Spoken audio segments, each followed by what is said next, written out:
Right now, that no-Gulf finance minister wants to say out loud in a cabinet meeting, a number that every Patriot battery commander already knows, that every American logistics officer in the region has already calculated, and that every Iranian military planner has been counting on since before the first drone ever left its launch pad. It is not the number of casualties. It is not the number of strikes. It is the number that tells you not when the fighting stops, but when the defending stops. Because when you run the arithmetic of this war correctly, from the interceptor costs to the production rates to the exchange ratios, you do not find a war that ends with a ceasefire. You find a war that ends with a math problem that has no solution left. And right now, on day 5 of a conflict stretching across 11 countries simultaneously, that math problem is almost solved. Here is what the numbers actually say. The UAE Ministry of Defense has confirmed 645 drone intercepts in 5 days of active conflict. On top of that, 169 ballistic missiles intercepted out of 182 detected, with the remaining ones falling into the sea. Every single one of those interceptions consumed one PAC-3 interceptor missile. Every single PAC-3 costs approximately $4 million. A single Patriot battery carries between 12 and 16 interceptors before it needs a full reload. Run those numbers against the 645 drone intercepts alone, and you get 46 complete Patriot battery reloads consumed by one country in 5 days. The UAE has now spent somewhere in the range of $2.6 billion intercepting drones that Iran manufactured for a combined total cost of approximately $32 million. That is an 80-to-1 cost-exchange ratio, and it runs entirely in Iran's favor. Now expand that picture beyond the UAE. Kuwait reported 178 ballistic missile intercepts and 384 drone intercepts. Bahrain reported 70 missiles and 76 drones. Qatar reported 101 missiles and 24 drones. Stack those figures on top of the American interceptors being consumed defending its Fifth Fleet assets, its air bases, its forward positions. Stack them on top of the Israeli interceptors burning through Iron Dome and Arrow batteries over Tel Aviv, Haifa, and the Central Corridor.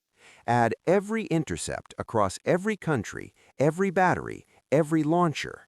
Then ask the one question that nobody in a Pentagon briefing room is answering directly right now. How many interceptors are physically left? This is backdoor economics, where we follow the math that the headlines skip. If this breakdown is showing you a framework that mainstream coverage is completely missing, subscribe to Backdoor Economics right now, because what comes next in this script is the part of this war that no official press conference is going to explain to you. To understand how serious the depletion problem is, you have to go back to June 2025. During Israel's 12-day conflict with Iran last year, the United States consumed roughly 1/4 of its entire THAAD interceptor stockpile.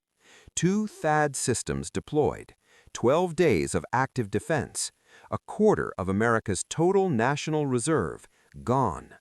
Now consider what this war looks like against that benchmark. This conflict is on day 5 and already covering 11 countries at the same time. The total number of intercepts recorded in the first 5 days of this war has already exceeded every intercept recorded across the entire 12-day June 2025 conflict. And the Secretary of State confirmed publicly what the logistics people already knew. The United States is currently producing 6 to 7 new interceptor missiles per month. 6 to 7 per month, against a daily consumption rate that the UAE alone has proven runs into the hundreds.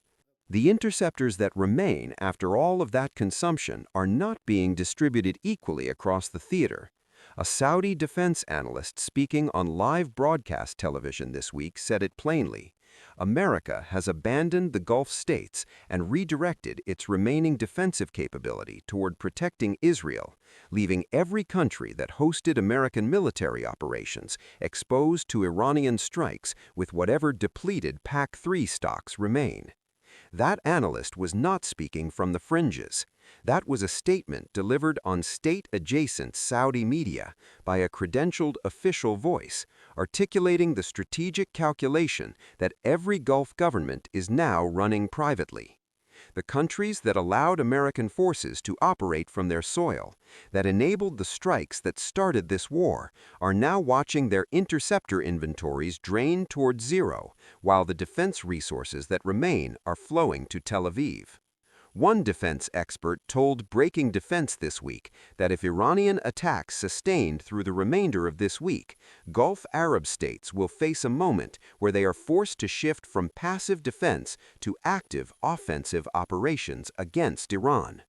The UAE was specifically identified as the country most likely to cross that threshold first, followed closely by Saudi Arabia. The reasoning is straightforward. A government that watched 5 days of interceptor depletion, hotel fires, terminal shutdowns, flight cancellations, and missile sirens over its capital understands one thing clearly. Sitting still and waiting for the interceptors to run out does not produce a better outcome than striking. The UAE has stated publicly it will not sit idly by. Qatar has stated it reserves the right to retaliate. Saudi Arabia has said it will take all necessary measures, including direct response to aggression. These are not statements of patience. These are governments announcing they are calculating their escalation window, the period between now, while offensive operations are still supportable, and the moment when depletion makes them impossible. But a Gulf counterstrike against Iran does not simplify this war. It makes it geometrically more dangerous. Because what Iran holds in overwhelming quantities is not long-range missiles. Those are relatively finite. What Iran holds in overwhelming quantities are short-range ballistic missiles capable of reaching every Gulf capital and thousands of suicide drones that can be manufactured continuously inside Iranian territory in factories that American strikes have not reached and are not currently targeting. Iran's offensive capacity against Gulf targets is not a stockpile. It is a production line. It runs at a ratio that Rubio's own public statement confirmed. Approximately 15 Iranian projectiles manufactured for every one American interceptor produced. Every day this war continues, the exchange ratio gets worse for the side doing the intercepting. Iran produces faster than the Gulf depletes. Production depletes faster than America replaces its interceptors. The math runs in one direction and it does not reverse. Across the Gulf Cooperation Council this week, governments have dispersed military aircraft to secondary locations, hardened critical infrastructure access points, activated backup command and control systems, and implemented civil defense protocols that their populations have never experienced at this scale. Shelter-in-place orders, school closures across multiple cities simultaneously, controlled movement restrictions in residential neighborhoods. Consider what that actually means on the ground. A population that accepted missile sirens on day 1 as a temporary emergency is now entering day 5 of closed schools, canceled flights, movement restrictions, and air raid alerts at 3 in the morning. The civil emergency systems being operated right now across the Gulf were designed for short-duration crises. They were not designed for structural, open-ended conflict with no visible endpoint. And the populations living under those systems are now asking their governments the one question that has no good political answer. When does this end? Donald Trump told CNN this week that the biggest surprise of the war has been Iran's decision to attack Arab countries across the region. The biggest surprise.